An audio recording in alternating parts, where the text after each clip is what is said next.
السلام عليكم ورحمة الله وبركاته. الحمد لله كفى وسلام على عباده الذين اصطفى أما بعد. يا أيها الذين آمنوا اتقوا الله حق تقاته ولا تموتن إلا وأنتم مسلمون.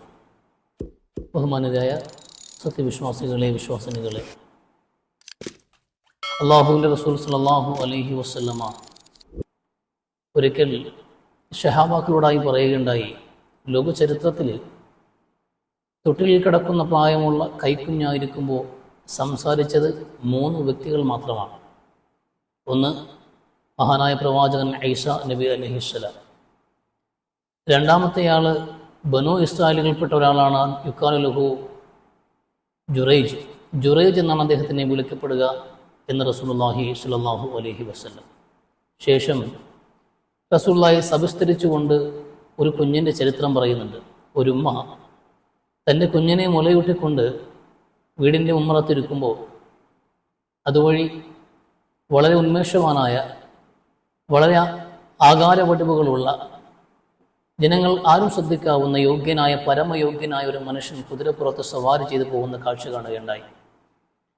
ആ യോഗ്യനെ കണ്ടപ്പോൾ ആ ഉമ്മാക്ക് തൻ്റെ മകനും അതുപോലെ വളർന്ന് ഭാവിയിൽ അതുപോലെ ഒരു ശ്രദ്ധേയനായ വ്യക്തിത്വമാകണമെന്നൊരാഗ്രഹം ഉള്ളിൽ ഉണ്ടായതുകൊണ്ട് ആ ഉമ്മ അള്ളാഹുവിനോട് ദുആ ചെയ്തു, അല്ലാഹുമ്മ ഇജ്ഇൽ ഇബ്നി മിസ്ലഹു, അള്ളാഹുവേ എൻ്റെ മകനെയും നീ കുതിരസവാരിക്കാരനെ പോലെ ആക്കണമേ എന്ന്. ആ സമയത്ത് അതുവരെയും പാല് കുടിച്ചുകൊണ്ടിരുന്ന ആ കുഞ്ഞ് ഉമ്മയുടെ മാറിടത്തിൽ നിന്ന് മുഖം തിരിച്ച് ആ കുതിരസവാരിക്കാരനെ നോക്കിയിട്ട് അള്ളാഹുവിനോട് ദുആ ചെയ്യുന്നു, അല്ലാഹുമ്മ ലാ തജ്അൽനി മിസ്ലഹു, അള്ളാഹുവേ എന്നെ ഇയാളെപ്പോലെ ആക്കരുതേ എന്ന്. എന്നിട്ട് ആ കുഞ്ഞ് പഴയ അവസ്ഥയിലേക്ക് തിരിഞ്ഞുകൊണ്ട് ഉമ്മയുടെ മാറിടത്തിൽ നിന്ന് ആ കുഞ്ഞ് പാല് കുടിക്കാൻ തുടങ്ങി. ഈ രംഗം റസൂലുള്ളാഹി സ്വല്ലല്ലാഹു അലൈഹി വസല്ലം തങ്ങൾ വിവരിക്കുമ്പോൾ തന്നെ അബീ ഹുറൈറ പറയുന്നുണ്ട്, നിബിതങ്ങൾ തൻ്റെ വിരല് അത് ഉറിഞ്ചിക്കുന്ന രൂപത്തിലേക്ക് പ്രവാചകന്റെ പ്രവൃത്തി പോവുകയുണ്ടായി എന്ന്. ഈ റസൂലുള്ളാഹിയിലെ ഒരു പ്രഭാഷകന്റെ ഒരു ക്വാളിറ്റിയാണ് ഇവിടെ നമുക്ക് മനസ്സിലാക്കാനുള്ളത്. വളരെ ഒരു പ്രഭാഷണം എന്ന് പറയുമ്പോൾ സ്വാഭാവികമായിട്ടും ജനങ്ങളിലേക്ക് ഇറങ്ങി വരുമ്പോൾ അത് ആശയം ഉൾക്കൊള്ളുന്ന വിധത്തിലുള്ള എക്സ്പ്രഷനുകൾ കൂടി ഉണ്ടായിരുന്നു പ്രവാചകന്റെ പ്രഭാഷണങ്ങളിൽ എന്നാണ് മനസ്സിലാക്കാൻ കഴിയുന്നത്. അത്രയും തന്മയത്വത്തോടുകൂടി വിഷയങ്ങൾ അവതരിപ്പിച്ച റസൂലുള്ളാഹി ഒരു കൊച്ചു കുഞ്ഞിന്റെ നിഷ്കളങ്കതയും ആ കുഞ്ഞിന്റെ പ്രവൃത്തിയും തന്റെ പ്രവൃത്തിയിലൂടെ സൂചിപ്പിച്ചുകൊണ്ടാണ് ആ രംഗം മനോഹരമായി ചരിത്രത്തിന്റെ ഭാഗമാക്കി മാറ്റുന്നത്. അബീ ഹുറൈറ പിന്നെയും ഓർത്തു പറയുന്നു, കാലങ്ങൾക്ക് ഇപ്പുറത്ത് ശേഷം റസൂലുള്ളാഹി സ്വല്ലല്ലാഹു അലൈഹി വസല്ലം തങ്ങൾ പറയുന്നു, പിന്നെയും ആ ഉമ്മയുടെയും കുഞ്ഞിന്റെയും അടുത്തോടെ ഒരു അടിമപ്പെണ്ണിനെ കൊണ്ടുപോകുന്ന സാഹചര്യം ഉണ്ടായി. ഒരു അടിമ സ്ത്രീ, അവളെ വളരെ ശക്തമായ നിലയിൽ ഒരു ജനക്കൂട്ടം ആക്ഷേപിച്ചുകൊണ്ട് പിടിച്ചുകൊണ്ട് പോകുന്നു. സനീതി വസറഖതി, ജനങ്ങൾ വിളിച്ചു പറയുന്നുണ്ടായിരുന്നു ആ പെണ്ണിനെ നോക്കിയിട്ട്, നീ കള്ളിയാണ്, നീ വേശ്യയാണ്, നീ വ്യഭിചാരിണിയാണ് എന്ന് ഉറക്കെ പറയുന്നുണ്ടായിരുന്നു.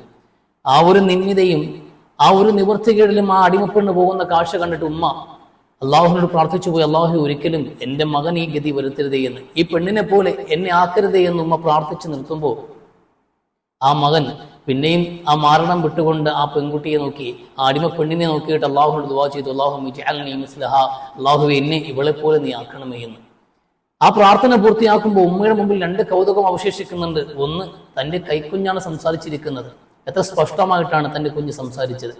ആ സംസാരത്തിൽ വന്നത് വളരെ വലിയ വൈരുദ്ധ്യങ്ങളാണ്. തൻ്റെ പ്രാർത്ഥനയ്ക്ക് വിരുദ്ധമായിട്ട് പ്രഥമ ദൃഷ്ടിയാൽ യോഗ്യനായൊരു വ്യക്തിയെ പോലെ ആകണമെന്ന് പ്രാർത്ഥിക്കുമ്പോൾ അങ്ങനെ ആക്കണ്ട എന്നും, എന്നാൽ ജനങ്ങളെല്ലാം കൂടി പരിഹാസ്യരാക്കിക്കൊണ്ട്, ജനങ്ങളെ നിന്ദിച്ചുകൊണ്ട് ഒരാളെ കൈയോടെ പിടികൂടി കളവിന്റെയും വ്യഭിചാരത്തിന്റെയും പിടികൂടിയിട്ട് ആക്ഷേപിച്ച് സമൂഹ മധ്യത്തിൽ നിർത്തിയ ഒരു പെണ്ണിനെ നോക്കിയിട്ട് അങ്ങനെ ആക്കണമെന്നും പ്രാർത്ഥിക്കണമെങ്കിൽ എന്താണ് കാരണം, എന്താണ് ഈ പ്രതിഭാസത്തിന്റെ പിറകിലെന്നറിയാൻ വേണ്ടി ആ കുഞ്ഞിനോട് തന്നെ ചോദിക്കുന്നുണ്ട്, വബിമ, എന്തുകൊണ്ട് നീ ഇങ്ങനെ ഒരു പ്രാർത്ഥന പരസ്പര വിരുദ്ധമായി നടത്തുന്നു എന്ന് ചോദിക്കുമ്പോൾ ആ കുഞ്ഞ് മറുപടി വിശദീകരിച്ചു, ആദ്യം പോയ ആള്, നിങ്ങൾ കണ്ടയാൾ യോഗ്യനാണ്, നിങ്ങൾ കാണുമ്പോൾ അവർ യോഗ്യനാണ്, പക്ഷേ ഇന്നഹു മിനൽ ജബ്ബാബിരീന, ഇന്നഹു ജബ്ബാറും മിനൽ ജബ്ബാബിരീന, അയാൾ ഉള്ളുകൊണ്ട് വലിയൊരു അഹങ്കാരിയാണ്.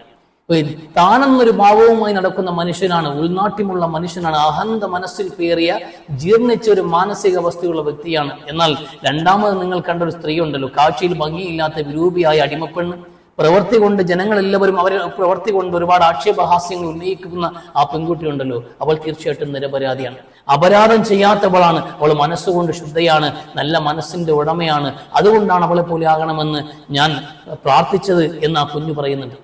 ഇവിടെ കാര്യങ്ങൾ വളരെ വ്യക്തമാണ്.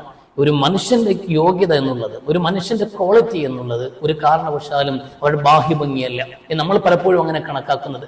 ബാഹ്യഭംഗി നോക്കിയിട്ടല്ല ഒരു വ്യക്തിയെ അള്ളാഹു സുബ്ഹാനഹു വ തആല വിലയിരുത്തുന്നതും അള്ളാഹു കണക്കാക്കുന്നതും അല്ലെങ്കിൽ മഹത്വം അളക്കുന്നതും.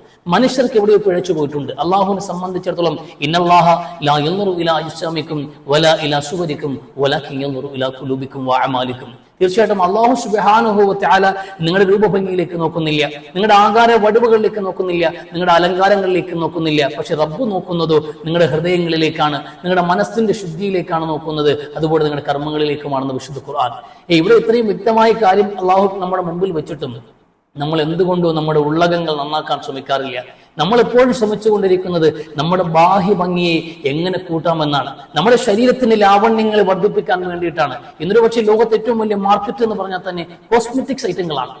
കോസ്റ്റ്യൂമുകൾക്ക് വേണ്ടിയിട്ടും കോസ്മെറ്റിക്സിന് വേണ്ടിയിട്ടും മുസ്ലിം ഉമ്മത്ത് ഉപയോഗിക്കുന്ന ധനമുണ്ടല്ലോ, അത് ഈ ചാരിറ്റി പ്രവർത്തനങ്ങൾക്ക് ഉപയോഗിച്ചാൽ ഒരുപക്ഷെ ഈ രാജ്യത്തിന്റെ പട്ടിണി തന്നെ മാറ്റാൻ കഴിഞ്ഞേക്കും. അത്രയേറെ സമ്പാദ്യങ്ങളാണ് മനുഷ്യന്റെ അവന്റെ തടി മിനുക്കാൻ വേണ്ടി ചിലവാക്കിക്കൊണ്ടിരിക്കുന്നത്. എന്നാൽ അള്ളാഹു ഈ മിനുങ്ങിയ തടിയിലേക്ക്, ഈ രൂപഭംഗിയിലേക്ക് നോക്കുന്നില്ല, ഈ നമ്മുടെ കോസ്റ്റ്യൂമിലേക്ക് നോക്കുന്നില്ല.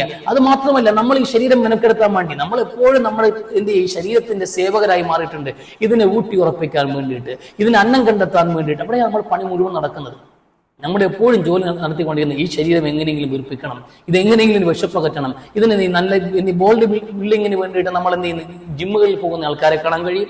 അതോടൊപ്പം പ്രഭാതങ്ങളിലും പ്രദോഷങ്ങളിലും കൃത്യമായ വ്യായാമ മുറകളുമായി ജീവിച്ചുകൊണ്ട് ശരീരത്തിന്റെ ആരോഗ്യം സംരക്ഷിക്കാൻ വേണ്ടി പ്രവർത്തിക്കുന്നവരെ കാണാൻ കഴിയും. നല്ല പ്രവൃത്തിയാണ്, അത് മോശമാണ് ആണെന്ന് പറയുന്നില്ല. പക്ഷെ നമ്മുടെ ശ്രദ്ധ മുഴുവനും ഈ ശരീരത്തിന്റെ അഴകും ഇതിന്റെ ആരോഗ്യവും നിലനിർത്തുന്നതിനായി മാറിയപ്പോ നമ്മൾ നഷ്ടപ്പെടുത്തിയത് അല്ലെങ്കിൽ നമ്മൾ ശ്രദ്ധിക്കാതെ പോയത് മനുഷ്യന്റെ ആത്മാവ്, അവന്റെ ആത്മീയമായ വിശുദ്ധി എന്നുള്ള സംഗതിയാണ്. അതാണ് ഏറ്റവും ഇമ്പോർട്ടന്റ് ആയത്. മനുഷ്യ മനസ്സുകളുടെ ശുദ്ധിയും അവന്റെ ആത്മീയ വിശുദ്ധിയുമാണ് ഒരു മനുഷ്യന്റെ ക്വാളിറ്റി എന്ന്. ഇന്ന അക്രമക്കും ഇന്ദല്ലാഹി അത്ഖാക്കും. വിശുദ്ധ ഖുർആൻ പറഞ്ഞത് മനുഷ്യരെ നിങ്ങളിൽ യോഗ്യൻ, നിങ്ങളിൽ ഉത്തമൻ എന്ന് പറഞ്ഞാൽ ഹൃദയത്തിൽ തഖ്വ നിറച്ചവനാണ് എന്ന് വിശുദ്ധ ഖുർആൻ പറയുന്നുണ്ട്. അത് തന്നെയാണ് റസൂലും വിശദീകരിച്ചത്. നബിയോട് ചോദിച്ചല്ലോ, ആരാണ് നബി ഏറ്റവും ഉത്തമനായ മനുഷ്യനെന്ന്? അയ്യുൻ നാസി അഫ്ളലു, ജനങ്ങളിൽ ഏറ്റവും ഉത്തമൻ ആര് എന്ന് നബി കരീം സ്വല്ലല്ലാഹു അലൈഹി വസല്ലം തങ്ങളോട് ചോദിക്കുമ്പോൾ അല്ലാഹു റസൂൽ പറഞ്ഞത് കുല്ലു മഖ്മൂമുൽ ഖൽബി വസുദുഖുൽ ലിസാൻ. ഈ സഹാബക്കൾ ഇത് കേൾക്കുമ്പോൾ അവർക്കൊരു അവ്യക്തതയുണ്ട്. അവർ പറഞ്ഞു നഅരിഫുഹു, നബിയെ സുദുഖുൽ ലിസാൻ നഅരിഫുഹു, ഒക്കെയാണ് നാവിൽ സത്യസന്ധതയുള്ളവൻ, നല്ല സംസാരിക്കുന്നവൻ എന്ന് പറഞ്ഞതിന്റെ കാര്യം നമുക്ക് മനസ്സിലാകും, അത് വ്യക്തമാണ്. പക്ഷെ നമുക്ക് മനസ്സിലാകാതെ പോയി ഒന്നുണ്ടല്ലോ, മഹ്മൂമുൽ ഖൽബ്. എന്താണ് നബിയെ മഹ്മൂമുൽ ഖൽബ് എന്ന് സഹാബക്കൾ ചോദിക്കുമ്പോൾ അല്ലാഹു റസൂൽ പറഞ്ഞു അത്തഖിയ്യിൻ നഖിയ്യ് ലാ ഇസ്മ ഫീഹി വലാ ബഗ്യ ഫീഹി വലാ ഹില്ല വലാ ഹസദ എന്ന് പറഞ്ഞ നബി സല്ലല്ലാഹു അലൈഹി വസല്ലം തങ്ങൾ. എന്താണ് മഹ്മൂമുൽ ഖൽബ് എന്നറിയുമോ? അത്തഖിയ്യിൻ നഖിയ്യ്, തഖ്വയിൽ അധിഷ്ഠിതമായ ഒരു ഹൃദയമാണ്. അന്നഖി, ശുദ്ധമായ ഒരു ഹൃദയമാണ്, മാലിന്യമുക്തമായ ഹൃദയം. അതിനകത്ത് ബഗയില്ല, അതിനകത്ത് പാപക്കറകളില്ല, അതിൽ വൈരാഗ്യങ്ങളില്ല, പകയില്ല, അസൂയയില്ല, കിബ്റില്ല, അങ്ങനെ മനോരോഗങ്ങളൊന്നും ബാധിക്കാത്ത, മാലിന്യങ്ങൾ അടിഞ്ഞുകൂടാത്ത വിശുദ്ധമായ ഒരു ഹൃദയത്തിന്റെ ഉടമ അവനാണ് ഏറ്റവും നല്ല മനുഷ്യനെന്ന് പുണ്യ നബി സല്ലല്ലാഹു അലൈഹി വസല്ലമ. അങ്ങനെ ഒരു ഹൃദയത്തിന്റെ ഉടമകളാക്കി മനുഷ്യനെ വീണ്ടെടുക്കുക എന്നുള്ളതാണ് സത്യത്തിൽ വിശുദ്ധ റമളാന്റെ പോലും ലക്ഷ്യം. തഖ്വയുള്ള ഹൃദയം, ഈ മാലിന്യമുക്തമായ ഹൃദയം, അതാ ഖുർആൻ വാഗ്ദാനം ചെയ്യുന്നത്. ലഅല്ലക്കും തത്തഖൂന, റമളാൻ വന്നതും നോമ്പ് നിർബന്ധമാക്കിയതും വിശുദ്ധ ഖുർആൻ അവതീർണമായതും നിങ്ങളെ മുത്തഖീങ്ങളാക്കാൻ വേണ്ടിയാണ്.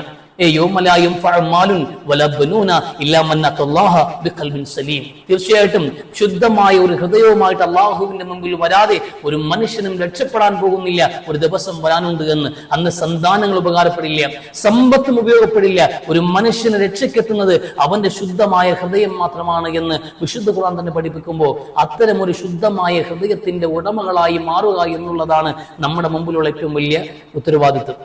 വിശുദ്ധ ഖുർആൻ വളരെ ഗൗരവപ്പെട്ട കാര്യങ്ങൾ പറയാൻ വേണ്ടിയിട്ടാണ് നമ്മളോട് സത്യമിട്ട് സംസാരിക്കുക. ഈ പ്രാപഞ്ചിക രഹസ്യങ്ങളെ കുറിച്ച് സൂചിപ്പിച്ചുകൊണ്ട്, ഈ പ്രാപഞ്ചിക യാഥാർത്ഥ്യങ്ങളെ മുന്നിൽ വെച്ചുകൊണ്ട് അല്ലാഹു സത്യമിടുക എന്നുള്ളത് ഖുർആന്റെ ഒരു പതിവ് ശൈലിയാണ്. ആ സത്യങ്ങൾക്ക് ശേഷം പറയുന്ന കാര്യങ്ങൾക്ക് വലിയ ഇമ്പോർട്ടൻസ് ഉണ്ടാകും, വലിയ ഗൗരവ സ്വഭാവം ഉണ്ടാകും. അത് മനുഷ്യന്റെ ശ്രദ്ധയിൽപ്പെടുത്താൻ വേണ്ടിയിട്ട് വിവിധ തരം സത്യങ്ങൾ വിശുദ്ധ ഖുർആനിൽ ഇട്ടതായി കാണാൻ കഴിയും. പക്ഷെ വിശുദ്ധ ഖുർആനിൽ സൂറത്ത് ശംസ് എന്നൊരു അധ്യായമുണ്ട്, അതിൽ 11 സത്യങ്ങൾ ഇട്ടിട്ടുണ്ട്. പലപ്പോഴും 1, 2, 3 സത്യങ്ങൾ ഇട്ടിട്ട് വരെ പ്രഖ്യാപിച്ച് വലിയ ഗൗരവപ്പെട്ട കാര്യങ്ങൾ നിൽക്കുമ്പോൾ 11 സത്യങ്ങൾ അക്കമിട്ട് നിരത്തിക്കൊണ്ട് അല്ലാഹു സുബ്ഹാനഹു വ തആല സംസാരിക്കുന്ന ഒരു ഭാഗമുണ്ട് സൂറത്ത് ശംസിൽ. വശംസി വദുഹാഹ വൽഖമരി ഇദാ തലാഹ വന്നഹാരി ഇദാ ജല്ലാഹ വല്ലൈലി ഇദാ യഗ്ശാഹ വസ്സമായി വമാ ബനാഹ വൽഅർളി വമാ തുഹാഹ വനഫ്സിൻ വമാ സവാഹ ഫഅൽഹമഹാ ഫുജൂറഹ വതഖ്വാഹ ഖദ് അഫ്ലഹ മൻ സകാഹ വഖദ് ഖാബ മൻ ദസ്സാഹ. 11 സത്യങ്ങൾ അല്ലാഹുവാണ്. സൂര്യനെ കൊണ്ട്, അതിന്റെ പ്രഭയെ കൊണ്ട്, അതോടൊപ്പം തന്നെ രാത്രിയെ കൊണ്ട്, ചന്ദ്രനെ കൊണ്ട്, അങ്ങനെ ഓരോന്നിനെ കൊണ്ടും അക്കമിട്ട് നിരത്തിയിട്ട് അല്ലാഹു ആണയിട്ട് പറയുന്ന അവസാനം ഖദ് അഫ്ലഹ മൻ സകാഹ വഖദ് ഖാബ മൻ ദസ്സാഹ എന്ന്. ആത്മാവിനെ ശുദ്ധമാക്കിയവൻ, ഹൃദയത്തെ വിശുദ്ധീകരിച്ചവൻ അവൻ രക്ഷപ്പെട്ടിരിക്കുന്നു, അതിനെ മലിനമാക്കിയവൻ അവൻ പരാജയപ്പെട്ടിരിക്കുന്നു എന്ന് ഇത്രയും വ്യക്തമായി ആവർത്തനത്തോടുകൂടി അടിവരയിട്ട് അല്ലാഹു അർത്ഥശങ്കയ്ക്ക് പോലും ഇടയില്ലാത്ത വണ്ണം ആണയിട്ട് പറയുമ്പോൾ ആ വിഷയത്തിന്റെ ഗൗരവം നമ്മൾ മനസ്സിലാക്കണം. ഹൃദയം ശുദ്ധമാക്കാതെ ഒരു മനുഷ്യൻ രക്ഷപ്പെട്ടിട്ടില്ല.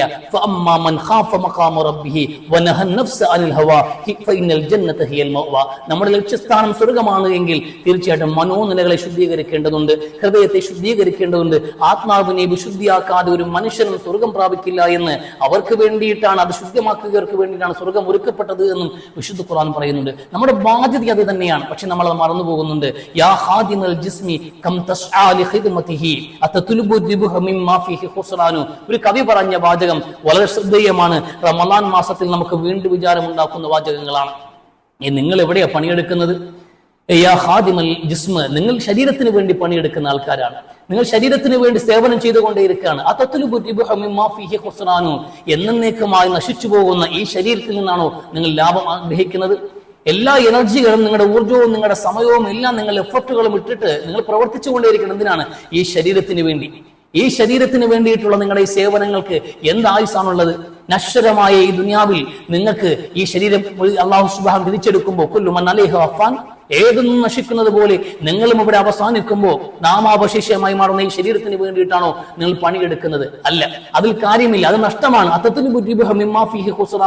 ലാഭം ആഗ്രഹിക്കുന്നവൻ എന്തിനാ ശരീരത്തിന് വേണ്ടി പണിയെടുക്കുന്നത്? തീർച്ചയായിട്ടും നിനക്ക് ലാഭമാണ് ആവശ്യമെങ്കിൽ, അനശ്വരമായ ജീവിതത്തിന്റെ നിക്ഷേപങ്ങളാണ് ആവശ്യമെങ്കിൽ, നീ തിരിയേണ്ടത്, നിനക്ക് ശ്രദ്ധ കൊടുക്കേണ്ടത് ആത്മാവിന്റെ വിഷയത്തിലാണ്. കാരണം നിന്നെ മനുഷ്യനാക്കിയത്, നിന്റെ മഹത്വത്തിന്റെ മാനദണ്ഡം ഈ ജീർണിച്ചു പോകുന്ന, അഴുകിത്തുളിയുന്ന ഈ ശരീരമല്ല, മറിച്ച് നിന്നിൽ അടയിരിക്കുന്ന നിന്റെ അസ്തിത്വമാകുന്ന യഥാർത്ഥ ആത്മാവാണ്. ആത്മാവിന്റെ വിശുദ്ധിയിലാണ് തീർച്ചയായിട്ടും നിന്റെ വിജയം ഇരിക്കുന്നത്, നിന്റെ അനശ്വരമായ ലാഭം ഇരിക്കുന്നത് എന്ന് കവി പറയുന്ന വാചകം ചേർത്ത് വായിക്കുമ്പോഴാണ് വിശുദ്ധ റമളാൻ മാസത്തിൽ അല്ലാഹു സുബ്ഹാനഹു വ തആല സംവിധാനിച്ചിട്ടുള്ള വ്രതമനുഷ്ഠാനത്തിന്റെയും അതിന്റെ പിറകിലെ താല്പര്യങ്ങളുടെയും ഉദ്ദേശശുദ്ധി നമുക്ക് മനസ്സിലാവുക. നമ്മൾ ഹൃദയങ്ങൾ കഴുകിയിറക്കേണ്ട മാസമാണ് റമളാൻ മാസം. അടിഞ്ഞുകൂടിയിട്ടുള്ള മാലിന്യങ്ങളിൽ നിന്ന് ഹൃദയത്തെ മുക്തമാക്കേണ്ട മാസമാണ് വിശുദ്ധ റമളാൻ മാസം. എന്നിട്ട് ഹൃദയത്തിൽ ആത്മാവിന്റെ താല്പര്യങ്ങൾ അതിനെ സന്നിവേശിപ്പിക്കാനും അതിന് മോട്ടിവേഷൻ കൊടുക്കാനും കഴിയണം നമുക്ക്. നമ്മൾ 2 പാതയാണ് മനുഷ്യരെ, 2 പാതകൾ. ഒന്ന് ശരീരമാണ്, ഒന്ന് ആത്മാവാണ്. ശരീരം മണ്ണിൽ നിന്ന് പടക്കപ്പെട്ടു എന്ന് വിശുദ്ധ ഖുർആൻ, വിശുദ്ധ പ്രവാചകനും പറഞ്ഞു, ലകുല്ലുകും മിൻ ആദം വ ആദമും മിൻ തുറാബ്. നിങ്ങളുടെ അസ്തിത്വം എന്നുള്ളത്, നിങ്ങളുടെ ശരീരത്തിന്റെ ഘടന എന്നുള്ളത് മണ്ണിൽ നിർമ്മിതമാണ്. അതുകൊണ്ട് തന്നെ ശരീരത്തിന് എപ്പോഴും മണ്ണിനോടൊരു താല്പര്യം ഉണ്ടാകും, മണ്ണിന്റെ വിഭവങ്ങളോടും ദുനിയാവിനോടും താല്പര്യമുണ്ടാകും, സ്വാഭാവികമാണ്. എന്നാൽ നിങ്ങളുടെ അസ്തിത്വം എന്നുള്ളത്, നിങ്ങളുടെ യഥാർത്ഥ രൂപം എന്നുള്ളത് ആത്മാവാണ്. വനഫഖ്നാ ഫീഹാ മിൻ റൂഹിനാ എന്ന് അത് അല്ലാഹു പറയാണ്. 120 ദിവസത്തോളം പ്രായമുള്ള ഗർഭസ്ഥ ശിശുവിലേക്ക് അല്ലാഹു സുബ്ഹാനഹു വ തആല റബ്ബിൽ നിന്ന് നിക്ഷേപിക്കുന്നതാണ് ആത്മാവെന്ന്. ആത്മാവ് എപ്പോഴും അല്ലാഹുവിലേക്ക് അടുക്കാൻ ശ്രമിക്കും. അല്ലാഹുവിലേക്കുള്ള അടുപ്പമാണ് ആത്മാവിന്റെ താല്പര്യം. അതുകൊണ്ട് ആത്മാവ് എപ്പോഴും നന്മയെ മോട്ടിവേഷൻ ചെയ്യും, നന്മയോടുള്ള അഭിനിവേശം മനുഷ്യനെ സൃഷ്ടിക്കും. എന്നാൽ ശരീരമോ ശരീരം എപ്പോഴും മനുഷ്യനെ തിന്മയിലേക്ക് വലിക്കും. അങ്ങനെ നന്മയിലേക്കും തിന്മയിലേക്കുമുള്ള 2 വടംവലികൾ നടക്കുന്ന ഇടത്തിന്റെ പേരാണ് കൽബ്. കൽബ് എന്ന വാക്കിന് പോലും ഇന്നമാ സുമ്മിയൽ ഖൽബു ബിതഖല്ലുബിഹി എന്നാണ്.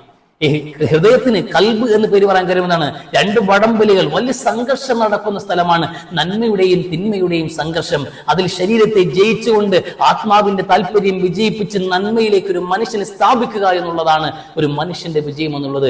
അതിന് ശുദ്ധമായ ഒരു ഹൃദയം വേണം. അതാ റസൂല് പറഞ്ഞത്, മനുഷ്യ ശരീരത്തിൽ ഒരു അവയവമുണ്ട്, അത് നന്നായാൽ എല്ലാം നന്നായി, അത് മോശമായാലോ എല്ലാം മോശമായി എന്ന്. അല വഹിയൽ ഖൽബ്, അത് ഹൃദയമാണ് എന്ന് അല്ലാഹുവിന്റെ റസൂൽ സല്ലല്ലാഹു അലൈഹി വസല്ലമ അതാ രാജാവ്. അൽ ഖൽബു മലിക്കുൻ വൽ അഅദാഉ ജുനൂദുൻ എന്ന്. മനുഷ്യന്റെ മൈൻഡ് എന്ന് പറഞ്ഞാൽ അത് നിയന്ത്രിക്കുന്നത്, മനുഷ്യന്റെ മനസ്സിനെ നിയന്ത്രിക്കുന്നത് അത് ഹൃദയമാണ്. ഹൃദയത്തിലാണ് ആത്മാവിന്റെ കേന്ദ്രം എന്നുള്ളത്. ആ ഹൃദയത്തെ ശുദ്ധമാക്കിയാൽ മാത്രമേ, ആ ഹൃദയം സ്റ്റഡി ആയാൽ മാത്രമേ ഒരു മനുഷ്യന്റെ പ്രവർത്തനങ്ങളും ജീവിതവും നന്നാവുകയുള്ളൂ. അതുകൊണ്ട് ശുദ്ധമായ ഒരു ഹൃദയം അത് വീണ്ടെടുക്കുക എന്നുള്ളതായിരട്ടെ നമ്മുടെ വിശുദ്ധ റമദാൻ മാസത്തിന്റെ ലക്ഷ്യം. അല്ലാഹു നല്ല വിശുദ്ധമായ ഒരു ഹൃദയത്തിന്റെ ഉടമകളാക്കി നമ്മളെ മാറ്റട്ടെ എന്ന് പ്രാർത്ഥിച്ചുകൊണ്ട് നിർത്തുന്നു. അസ്സലാമു അലൈക്കും വറഹ്മത്തുള്ളാഹി.